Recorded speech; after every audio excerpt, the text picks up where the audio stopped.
first day of ASL class, I accidentally told my teacher to F off and then sign something that I'm too embarrassed to admit, and it's also not at all school appropriate. And because of that, that actually piqued my interest in ASL. So I continued to take it, and I took 2 semesters of ASL from a professor at KU. And today I'm going to teach you very basic sign language in the very small amount of time that we have. Because knowing basic sign language can actually make a deaf person's day, even if it's just nice to meet you or how are you. So we're going to go through that. And the first thing that I would like to do is learn the alphabet. Did anybody learn the alphabet when they were younger? I did. Yeah. So it goes A, B. You sign it with your dominant hand. C, D, E, F, G, H, I, J, and then K. You just kind of make a key sign and so you put your thumb in between them. And L, M, N, O, P, Q, R, S, T, U, V, W, X, Y, and Z.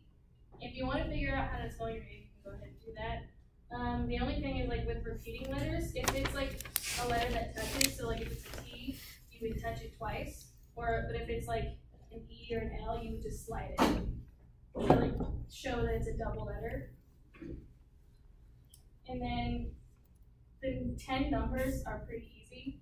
You just kind of have to be careful not to get them mixed up with the letters. So it's 1, 2, and then you have to do this for 3, because if you do this, that's a W or east-west.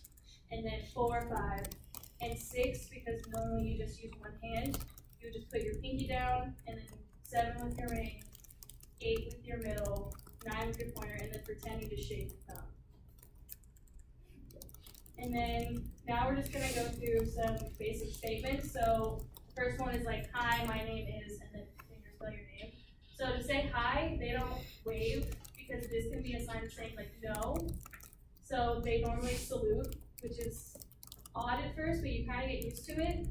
And then you would go, ASL is kind of like Spanish, where it's backwards. So you wouldn't say my name is, you would say name, mine, and then you'd ask what, and then you would finger spell your name.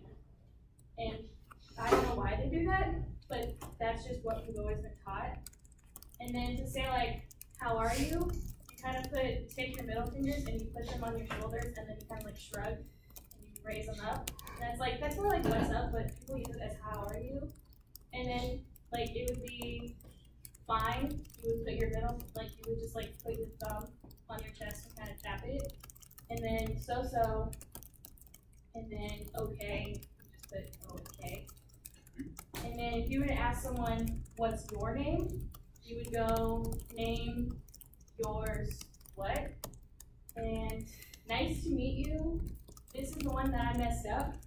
So you kind of have to be careful because almost every sign language, if you change it just a little bit, it's either something very inappropriate or very offensive.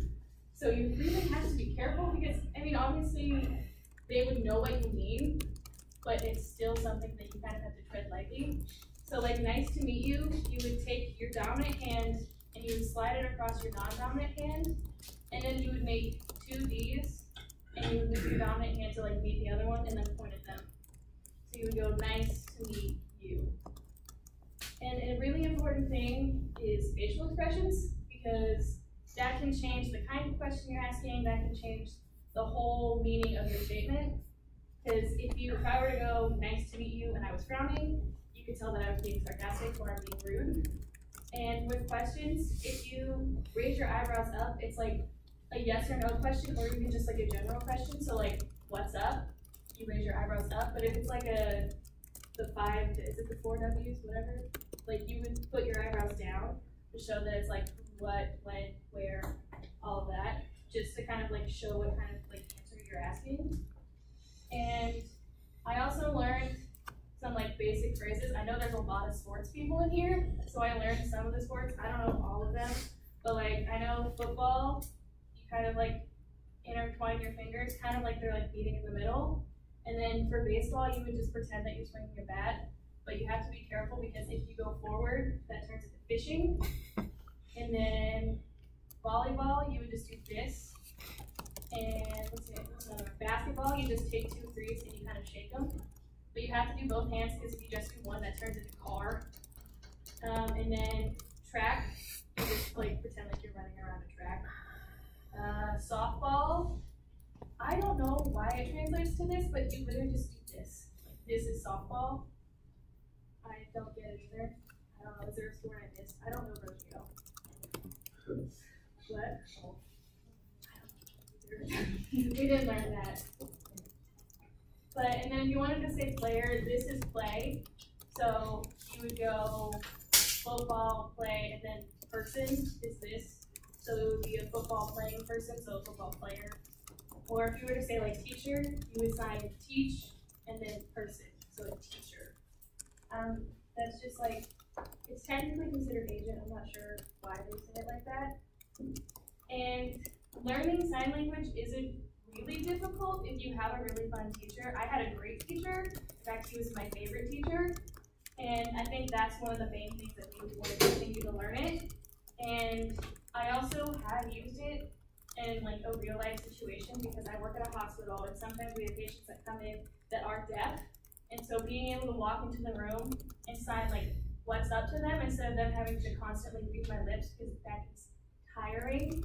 And that's why like if you ever meet someone who's deaf, you notice they also have vision problems because they constantly read people's lips and they use their eyes so much. But be it a deaf patient at work and me coming in saying what's up, they would say like, oh, I'm having pain in my shoulder, or oh, I would like the water, stuff like that. And that would kind of make their day a little bit easier. And that's kind of the reason why I keep wanting to learn it. And it's probably one of my favorite classes I have ever taken. And I would highly suggest that you guys take it, or at least take ASL 1 because it's kind of fun.